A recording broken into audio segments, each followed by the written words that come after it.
Welcome back to New Rockstars, I'm Erik Voss, and this is a breakdown of Rick and Morty Season 4, Episode 8, the Vat of Acid episode. One of the series' best episodes, at least since the season premiere, and like that episode's Forbojulon crystals, it is filled with endless hypothetical Morty deaths to break down the animation details of, which we thankfully got to, instead of staying in a vat of acid for 20 minutes. You know, I think I would have loved that just as much. And thanks to Privacy.com for sponsoring this episode. If you sign up now at Privacy.com/newrockstars, you can get $5 today to use on any purchase online. Anyway, let's get started. The episode opens with Rick's deal in a chemical plant. The episode was originally based on the trope of open vats of acid in movies like Tim Burton's Batman and the DC comics it was based on. This plant here does evoke the Ace Chemicals plant in Batman, and the gangster suits are like the ones worn by Jack Napier's crew in that movie. A rat in the foreground goes up to chew on the bone of a past rat killed by acid, and then caught in the acid blast itself, and the cycle resets with the new rat, just like Morty's time loops this episode, and how each time he resets, he's actually replacing a dead version of himself. From the beginning, Morty hates Rick's idea of the fake vat of acid. We jump into the vat of acid and I'll release the bones, they'll float up. What is this face you're making? Aren't you an inventor? Yeah, what part of a fake acid vat with built-in air supply and quick-release bones isn't inventive enough for you? And when did my job become pitching you ideas? Right. I like how on the word pitching, Morty winces, one eye shut, as if Rick's spittle finally broke him into just relenting. And after Rick's seatbelt gaffe last week, notice how this time the buckle and strap of his seatbelt have just been completely removed from the ship. Rick shows off his third arm for a surprise quick draws, like the one he sprouted in the recent Rick and Morty episode, and they throw themselves in the acid. Oh, hey. Holy sh**. What? Yeah, one of the guys says, "Hey, it's Stugotz," which is the stereotypical Italian mafia slang. Tony Soprano named his boat Stugotz. Take it to Stugotz, put it in the marina next door. No shit. Anyway, the title sequence ends differently this episode. The episode title comes up on screen and we hear the bubbling, as if to say we are going to spend this whole episode dealing with acid vats as a concept. Also worth noting, this is one of the rare episodes with no forced pun in the title. Now, we got to hear out this gangster story here. And then little Tommy Flip-Flams running down the Hyperloop. His ass is on fire from xenon fluid, but his AI hologram is f***ing his own pee. Whatever's going on here, he brings up AI holograms like the one Rick had after his death in the season premiere. And I like how they had to bleep out whole instead of pee. Those damn censors are always okay with the concept of things, but never with the whole part. Rick whittles smaller rat bones, and when they throw the rat in, Morty gives it its air supply, and it just kind of smiles contently as it breathes. Morty tries shooting them, but the blaster hasn't recharged, so he just lights the guy's sleeve on fire. Rick takes a gun and charges it, frying all three of them. The boss's arm, though, remains intact, with Morty's puny little flame still burning as it floats in the fake acid. Rick mentions past all Rick ideas as being cool and dangerous. Is it worse than when I was a pickle? Oh, that's right, you weren't there for that. Turns out kind of cool. Maybe there's a connection there. Obviously referring to the Pickle Rick episode, in which Rick's murderous fun came to an end when he had to rejoin Morty and the others, had to sit through therapy. By comparison, Rick criticizes all Morty ideas as lame and disastrous. What's that cool thing you did without me again? The awesome thing? I guess you wanted a dragon? Unforgettable. God, timely too, you really got in on that Game of Thrones fever right at the peak. Yeah, Rick hated the Claw and Hoarder Special Victims Morty episode earlier this season, and correctly notes that the episode was produced assuming Game of Thrones would still be popular at the time it aired. They were unable to predict its popularity, crumbling along with the amount of its writers gave about its final season. Morty brings back up his big idea. a device that lets you... Save your place like in a video game, but in real life so that you can try stuff and then go back to your save point. Yes, Morty, I saw it on Futurama. He's referring to the series finale of Futurama, which has a similar time button and reset structure. Check out Rick'splained for more details on that. Meanwhile, the gadget Rick tinkers with appears to be the Phantasm Sphere with a sharp hook sticking out. Later on in the episode, his new odds and ends include the Techno-Global Research Industries mutagen tube from Teenage Mutant Ninja Turtles 2, The Secret of the Ooze. Rick's responses to Morty are way more bitter than normal. Do you have any idea how much f***ing work would have to go into a machine that... Aha! You can't do it! I can do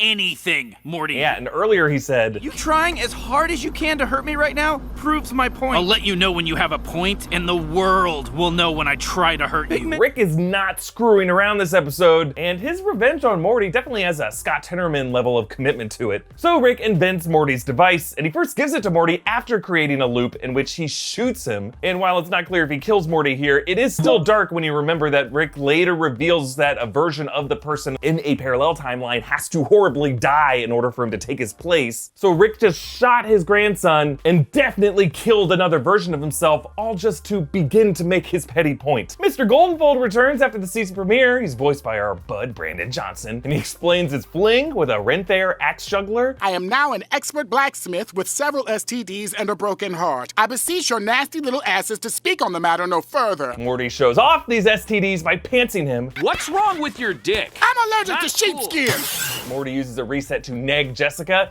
and then he launches into a montage set to Eric Clapton's It's in the Way That You Use It. He resets to tempt fate with a manhole, and in the background there's a movie theater with marquee titles Ass 2, Backdoor or something, and Ball Fondlers, a trailer to which we previously saw on interdimensional cable. He resets for the stupid purpose of ordering 2 orders of what looks like mashed potatoes and bread after his serving size is too small. And remember, another Morty died just for that. He resets to go into a women's locker room. Love that crazy poster, never skip lift day. He resets while playing a video game rather than just setting a save point in that game. He resets to sample every ice cream flavor, and there's a bunch of stupid names here like Candy Canes, Boldenberry, Robbie Road, Remnermint, Reese in Pieces, and Butterscott. He suicides by cop, and one of those cops is a Shoney's mug, which calls back the season 3 premiere, a reality that, like this one, is all part of Rick's trick. Morty runs over jaywalkers. Now, one of them is on his phone, but that's,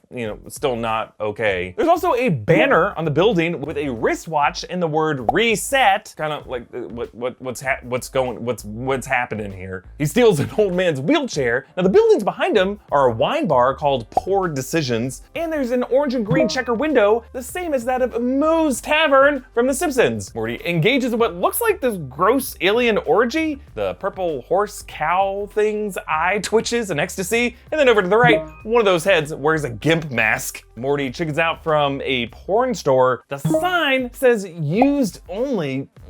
And then the music shifts as he hits it off with this woman.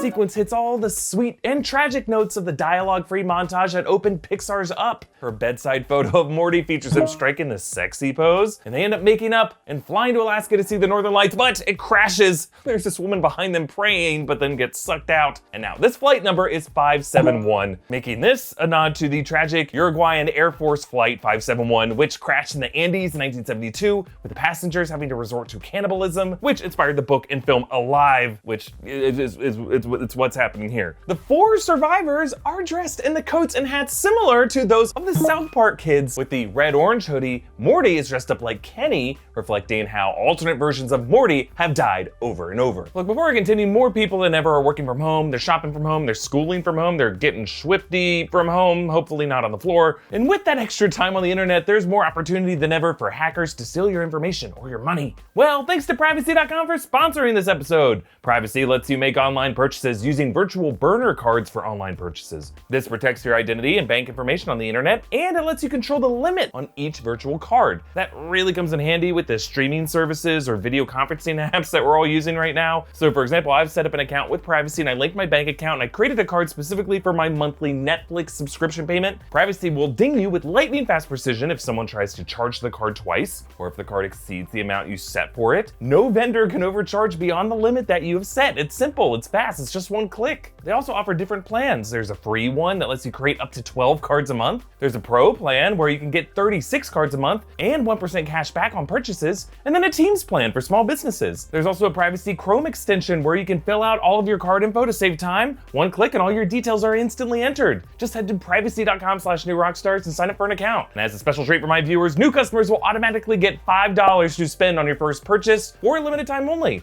That's free money. Just go to privacy.com/newrockstars and sign up now. Morty hikes to the plane tail, and instead of resetting, he doesn't want things to end with his love, so he smushes his frostbitten fingers to dial 911. Ooh, and the finger skin sticks to the screen. Good God. The flowers in Morty's hospital room have a balloon reading, "Hope you wake up," and Jerry stupidly resets everything. He knew he was gonna screw this up somehow. And the music resets back to the rock theme, and in trying to reconnect with his soulmate, she pepper sprays him, and he sits on the device, dooming him, similar to how Fry sits on the time button in that Futurama episode. Morty throws himself again in a gorilla cage, letting them pummel him to death. I love how one of his shoes flies up. R.I.P. Harambe. Rick reveals that the reset button had a darker truth to it. I don't respect time travel. If Ant-Man and the Wasp can do it, I'm not interested. Yeah, weirdly, this season did break the show's longtime rule against time travel with the Snake episode. Also, Rick dissing Ant-Man and the Wasp, whose post-credit scene was technically the first introduction of time travel in the MCU. And don't get sucked into a time vortex. We won't be able to save you. This episode's co-writer, Jeff Loveness, is writing Ant-Man 3 for Marvel. Rick explains that each time Morty respawned, he actually took the place of a Morty in a parallel timeline who was horribly killed to make room for him. So that wisp of vapor when he respawned was actually his own disintegrating body. That's right, you little bitch. It's the prestige. You prestiged Rick, yourself. how many did I You kill? tell me, Morty. Every time you reset to smell Jessica's hair, every time you relived a satisfying fart, that's how many Mortys you've incinerated, you greedy little junkie. The Prestige is the Christopher Nolan film in which Hugh Jackman's transporting man magic trick requires the horrific murder of a doppelganger. The dead Mortys include one suspended in midair as his body melts, another at his desk, another with his eyeball hanging out, maybe after that gorilla killed him. In the restaurant, the reset causes blood to shoot out of his mouth. At Rick's workstation, he's drinking a potion and then dies. In Rick's spaceship, he melts. On a date with Jessica, dead. On the couch, doing something, dead. On the toilet, dead. Playing basketball in his driveway, probably trying to loop over and over again to perfect his free throw, dead. On his bed looking at his phone, doing something, dead. Eating ice cream from the fridge, dead. And holding 3 scoop cone, he's melted there too. But the most interesting to me, one of these reset loops shows Morty in the memory mind blowers chamber from the season 3 episode, meaning Morty in one of these loops wanted to revisit certain horrible memories and then loop back. So now this Morty has to live with whatever that dark information was. Rick converges all of these suffering timelines into Morty's own consciousness. Why do you know about the vat? Every Rick has a vat. A reminder that no matter what dimension, every Rick has a trick up his sleeve to use fake acid to fake his own suicide. Morty says, I was just having fun. So is Jeffrey Dahmer. okay, so you aren't up on your serial killers. Jeffrey Dahmer was the Milwaukee cannibal. Rick's making fun of Morty turning to cannibalism after the crash. SWAT teams and protesters appear. Their signs include, that's our word, Moscow Morty, for Moscow Mitch McConnell, honk if you hate Morty, return the whales, meaning that he stole whales. Cannibalism is a choice and safe space more than blackface. Yikes. Rick points out the different groups that Morty pissed off across these various resets. There's some grassroots Me Too activists, the ACLU, Jesus, Morty, the AARP. I don't want to talk about The it. NAACP, Gamergate. Morty, is that Supreme Court Justice Sonia Sotomayor? The AARP crime may have been pushing that old man out of the wheelchair, and I'm guessing the NAACP offense had to do with that blackface sign. Now, to piss off the Gamergate movement, I feel like Morty would have had to side against the gamers who were more likely to use that hashtag, which is weird. Or maybe they're mad that he cheated to get that high score and slept with a game journalist to get some press. His girlfriend did seem like she could have been a video game reviewer. And of course, right as Morty jumps in the acid, his girlfriend returns to declare her love, but then turns away in tears. So close. A SWAT officer who brought his own ladle wants to be sure, but Morty shoots him, and as he dies, he reaches out for help. But the other guy thinks he's acid-proof. I'm acid-proof. All of you. All of you. I'm gonna be rich. Here's my ass. Take a good look. Spank it. Feels like that guy had other stuff going on. Rick reveals that this was all in an alternate reality, not their home reality, meaning that even Morty's brief chemistry with Jessica doesn't mean anything. I am gonna miss this place though. Johnny Carson's still alive and on the air. 9/11 never happened, and Rocky Road ice cream has peanut butter instead of marshmallow. Yeah, that is 2 weeks in a row now that we get a 9/11 reference. Hey, I'm not complaining. And the post-credits scene shows us this still on the air Tonight Show with Johnny Carson and Ed McMahon, which often did have these random bumper cards with animals. And even when that officer starts to burn in the acid, they continue to just lower him all the way down. And it ends with Johnny telling Ed, Please kill me. because had he lived to 2020, Carson would be 95 years old and definitely would not want to still be hosting the show. Check out yesterday's episode of Rick'splained for the deep dive into this episode's time loop structure, how it connects to Futurama's finale, and what Rick's vat of acid really tells us about his self-destructive tendencies. Or don't. I know a lot of you just want to pretend like you found all these jokes yourself and then shit comment on YouTube appreciators. Anyway, follow me on Instagram and Twitter at Erik Voss, follow new Rockstars, and subscribe for more Rick and Morty coverage. You son of a bitch.